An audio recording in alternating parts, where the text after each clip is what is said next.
I was just the janitor, mopping floors nobody noticed, when I saw the mistake a room full of experts had missed. I grabbed a red marker, fixed it in 30 seconds, and that's when the CEO walked in and caught me. I was just supposed to be changing trash bags and mopping the hallway floors, not standing outside a boardroom where 20 of the brightest minds in robotics were losing their grip on a $100 million contract. But that's exactly where I found myself that night. From where I stood, I could see through the glass wall into the conference room. Charts glowing red bled across the massive LED screen, and lines of code flickered like lightning in a storm no one could get control of. The whole place reeked of burnt coffee and desperation. 3 days, endless meetings, and hundreds of thousands spent on consultants, and they were still going in circles. Then the door opened, and Olivia Harper stepped out. The CEO, 42 years old, sharp as a knife, not a hair out of place. She wore a charcoal gray suit that probably cost more than I made in a month and carried herself like someone who had never once lost an argument. She didn't raise her voice, didn't need to. One look from her made a room of PhDs squirm like freshmen caught cheating. "We've burned through $500,000 in 3 days," she told them, her tone cold as the bay fog outside. "And all we have is a mess. 5 minutes. A solution, not another excuse." Then she shut the door behind her. I bent down to grab a soda can that had rolled out of an overfilled bin, but my eyes kept drifting back to the board. The equations sprawled across it were a battlefield, twisted loops, mismatched variables, weights that didn't add up. It wasn't just messy. Something about it was backwards. Most people in that building only knew me as the night janitor, the guy with a mop and a bucket. But before life tore a hole through me, I'd been a different man. Top of my class in AI at Stanford. Then my wife died suddenly, and I walked away from all of it to raise our daughter, Ellie. A diploma couldn't teach me how to be both mom and dad at the same time. I wasn't there to impress anyone, but I couldn't shake what I saw. My fingers itched for a marker. My gut told me that if they stopped cranking up the heat and just unclogged the drain, the whole dam system would flow again. And that was the first moment I realized I might not be able to stay invisible forever. When the last of the engineers filed out, I slipped into the conference room like I had every other night, mop in one hand, bucket squeaking behind me. Only this time, I wasn't looking at the floor. The board was a mess of half-erased formulas and frantic scribbles. It reminded me of a puzzle where someone had forced the wrong pieces together, then kept pounding until the whole picture warped. I stood there, rag in hand, about to wipe it clean, when something clicked in my head. "Wait," I muttered under my breath. It wasn't book logic. It was instinct, the kind you only get after staring at problems long enough that the patterns tattoo themselves into your brain. I dropped the rag, grabbed a red marker, and drew a simple curve across the chaos. I circled 2 variables, swapped them, underlined a mis-weighted node. Stepping back, I folded my arms and nodded to myself. They've been looking at this backwards. A voice cut through the silence. Calm, but sharp as steel. "And you think you've got it right?" I spun around. Olivia Harper was standing in the doorway. She must have come back after storming out earlier. For a second, I thought she might fire me on the spot for daring to touch her board. "I wasn't trying to mess with anything," I said quickly. "Just saw something off." She walked closer, heels clicking against the floor, eyes fixed on the red marks I'd left. Without a word, she pulled out her tablet and entered the changes exactly as I'd written them. 8 seconds later, the screen lit up green. Accuracy shot up 18%. Error rate cut in half. The kind of jump no one had managed in 3 days. Her eyes finally moved from the screen to me. Daniel Miller, night janitor, former Stanford student, widower, single father to a 6-year-old daughter named Ellie. "Do you understand what you've just done?" I shrugged, trying to act casual even though my heart was pounding. Wasn't trying to step on anyone's toes. Just figured, if the bathtub's clogged, stop pouring in hot water. Unclog the drain. For the first time, the corner of her mouth twitched. Not quite a smile, but not ice either. "Tomorrow, 8 a.m., conference room C. You'll be on the observer list." "I don't need to." "This isn't a suggestion, Mr. Miller. It's an instruction." She turned to leave, but paused just long enough to add, "Give your daughter one more reason to be proud of her father." And then she was gone. I stared at the board, then at the mop leaning in the corner. Couldn't help but chuckle. "Guess you're getting a raise, old friend." The next morning, I stood outside conference room C at Harrison Robotics. trying not to look like I'd borrowed half my outfit from a thrift store. I'd dug out the cleanest button-down shirt I owned, though it still had a faint coffee stain near the hem. My leather satchel hung from my shoulder, worn smooth at the edges, carrying a notebook, a pencil, and Ellie's drawing of me holding a mop in one hand and a lightning bolt in the other. Her idea of a superhero. Inside, the air felt heavy, like the calm before a storm. Engineers, analysts, and project managers crowded around the long, oval table. Suits pressed, hair slicked back, shoes polished so clean they could have passed inspection in the military. I slipped in and took the chair Olivia pointed to near the edge, sticking out like a sore thumb among tailored blazers. Olivia started the meeting with her usual clipped confidence. Yesterday, we nearly lost a multi-phase contract. What saved us was not more money, not more consultants, but one adjustment. She tapped her tablet, and the screen lit up with my red marker corrections from the night before. This reduced our error rate by over 60%. That deserves recognition. A ripple went around the table. Heads turned toward me, some quick, some not bothering to hide the disbelief. Mark Benson, senior engineer with the kind of smugness you can't teach, raised his hand. With all due respect, how do we know this isn't just a lucky break? Olivia didn't flinch. Run the model. Mark hesitated, then keyed in the numbers. The system purred to life. Smooth output. No overfitting. Clean as a whistle. The green bar glowed across the screen. Still could be luck, Mark muttered. I felt the eyes on me, waiting for me to shrink back into my chair. Instead, I leaned forward just a little and said, if it is luck, then maybe we should be smart enough to learn from luck when it shows up with a mop in its hand. A couple of quiet chuckles broke the tension. Mark frowned but said nothing. Olivia gave the smallest nod, the kind of gesture that told me I'd passed some test I didn't even know I was taking. When the meeting wrapped, I started to gather my things, ready to fade back into the background. But something told me that door I'd just stepped through wasn't going to close again so easily. I was back to mopping the lobby floor later that afternoon, trying to convince myself the morning meeting hadn't really happened, when I noticed her. Olivia Harper, standing off to the side. No entourage, no sharp glare, just holding 2 paper coffee cups.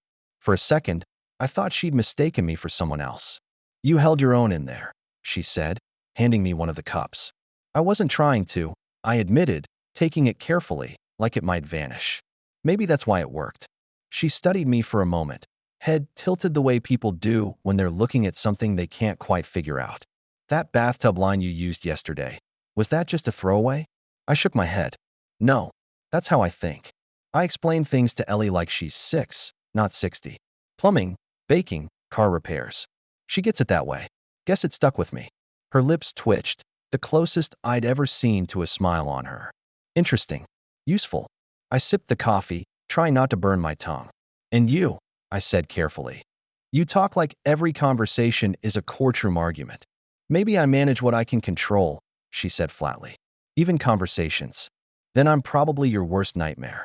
This time, she actually smiled, faint but real. Possibly.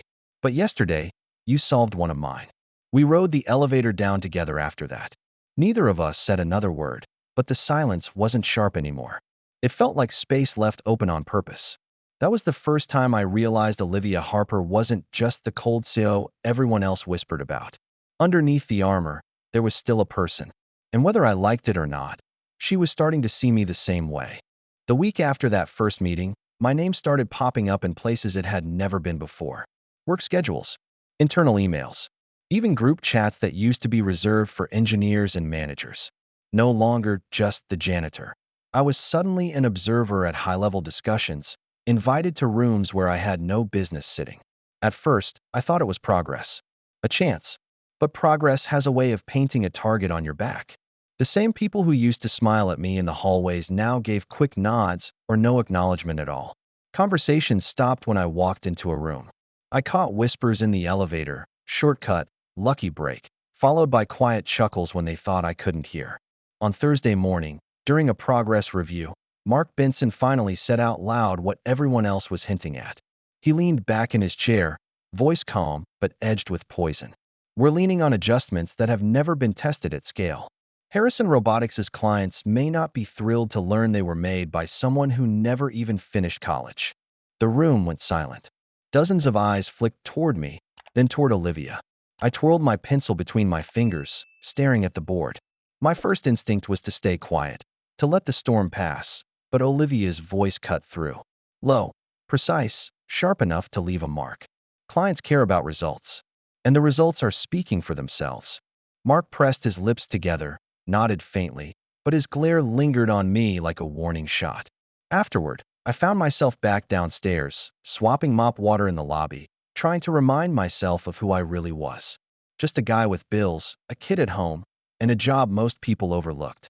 Then Olivia appeared again, not in her sharp gray suit, but in a long camel coat, holding a slim folder under her arm. Her eyes locked on me. Are you busy tonight? I hesitated, leaning on the mop handle. Depends. Busy doing what? There's a place in North Beach. I go there when I need to think. No whiteboards. No charts. Just quiet. Come with me. I met her gaze straight on. Is that an invitation or an order? You can take it however you want. And just like that, I knew things were about to get a whole lot more complicated. North Beach smelled like roasted garlic and ocean air that night. The little Italian place Olivia chose didn't look like the kind of spot a CEO would step into. Mismatched wooden tables, old leather chairs, warm yellow lights spilling through frosted glass. A trumpet floated out of a dusty radio behind the bar. She was already there when I walked in, sitting by the window with her back lightly against the wall. No suit this time, no sharp bun. Her hair fell loose over a pale gray sweater, and for the first time since I'd known her, she looked human.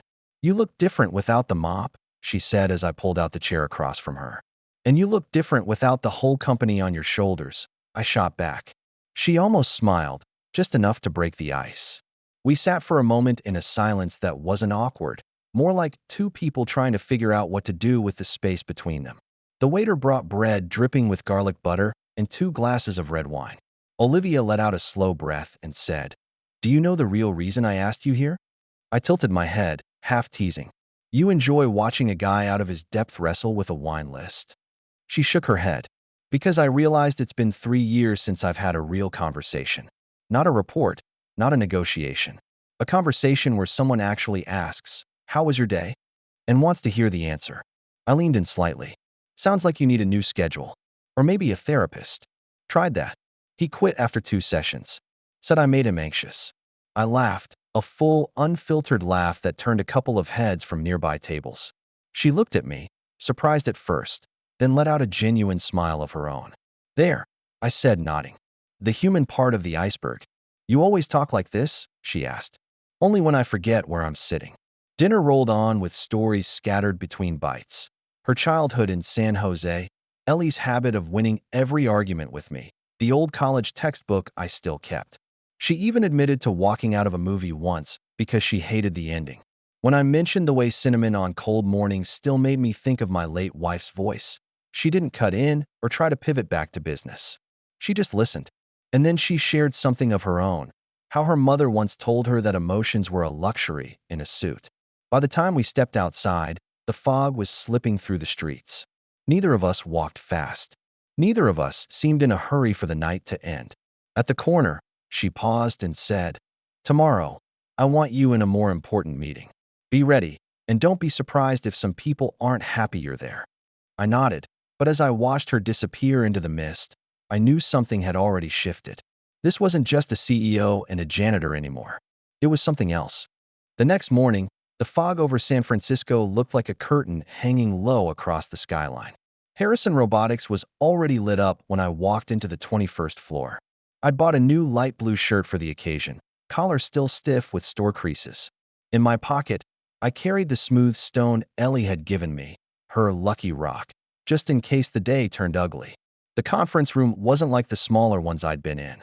This one stretched the length of the building, all glass and steel, with a glowing world map projected across the LED wall.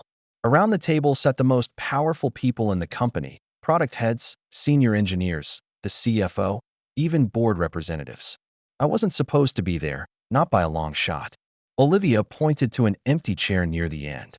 "That's your seat."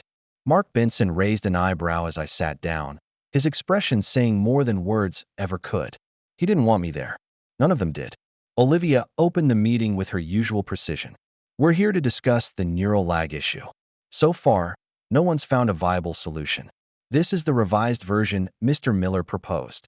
The slide changed, and there it was, my model, cleaned up but still carrying my fingerprints. Mark folded his arms. His voice was calm, but laced with contempt. We've reviewed it. Logic is sound, but we won't be implementing it. Reason?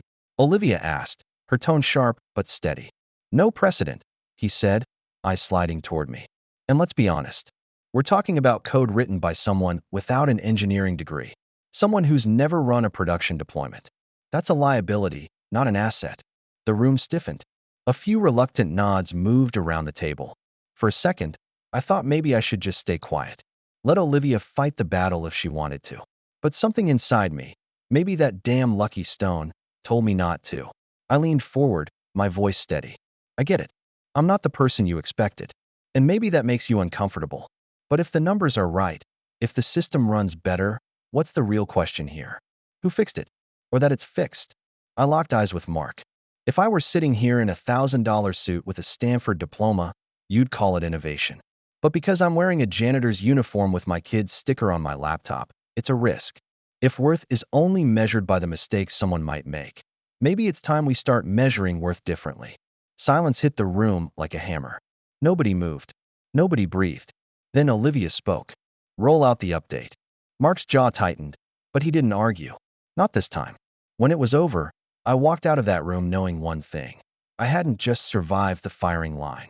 I'd earned my seat at the table, whether they liked it or not. 3 days later, the building buzzed long before sunrise. You could feel it in the way people moved. Quicker, sharper, voices kept low like soldiers before a battle. Today was the day. Harrison Robotics was about to show its upgraded AI system to a strategic client group from Seattle, the kind of audience that could sign off on tens of millions or walk away and cripple the company. I got there early, headed straight to the 18th floor conference hall. The place looked more like a command center than a meeting room. High ceilings, white lights bouncing off the glass table, a massive LED wall alive with status bars and live simulations. I took my station in the back, headset on, laptop ready. My heart was racing, but my hands were steady. In my shirt pocket, Ellie's Lucky Rock pressed against me like a reminder of why I was here. Olivia walked onto the stage dressed in a black suit, minimalist as always, her voice cutting clean through the microphone. Thank you for being here. Today we'll demonstrate a new level of speed and responsiveness in our system. At first, everything ran smooth. The algorithms fired instantly, the simulations looked flawless, and I caught nods from the clients in the front row. For a moment, I thought we might cruise through this untouched. Then the lag hit. The neural indicator shifted from green to yellow, flirting dangerously close to red. The model on the screen stuttered, frames skipping like a scratched record. Whispers rippled through the room. And from the front row, Mark Benson leaned toward Olivia, just loud enough for others to hear. I warned you.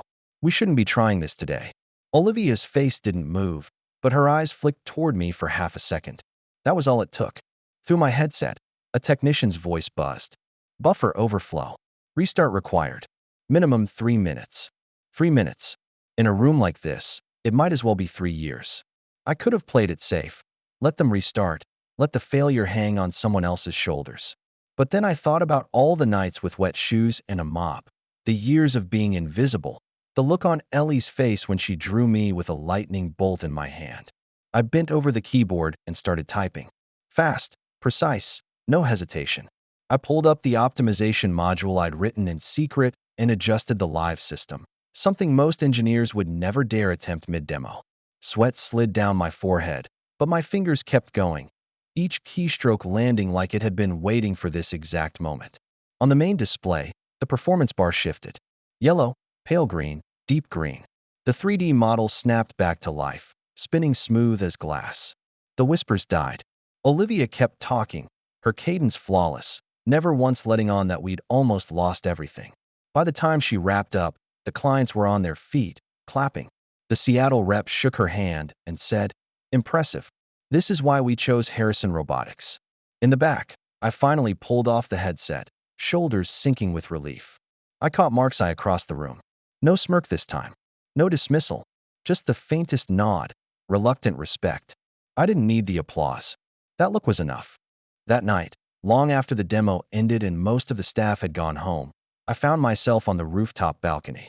The city stretched out below, lights twinkling through a thin veil of fog, the Bay Bridge glowing in the dark like a steel spine across the water.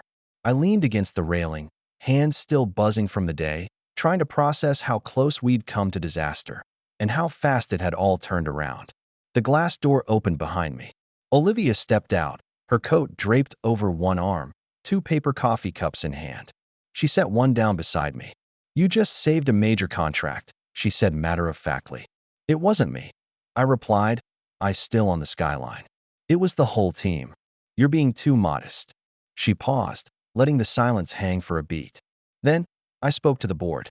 "You're no longer just a janitor. I want you on the core development team."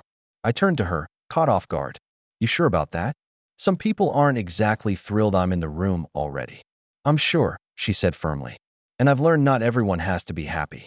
For a second, the wind carried only the sound of waves from the bay. Then she extended her hand. "Welcome to a new chapter." I looked at her, then at her hand, then finally took it. No hesitation this time. Just the quiet confidence of a man who'd finally stepped through a door that wouldn't close again. Somewhere across the city, Ellie was asleep in her bed, blissfully unaware that by the time I woke her up for school tomorrow, her dad's life would be different. Forever different. Sometimes the people no one notices are the ones carrying the answers. And sometimes the smallest act of trust becomes the biggest leap forward.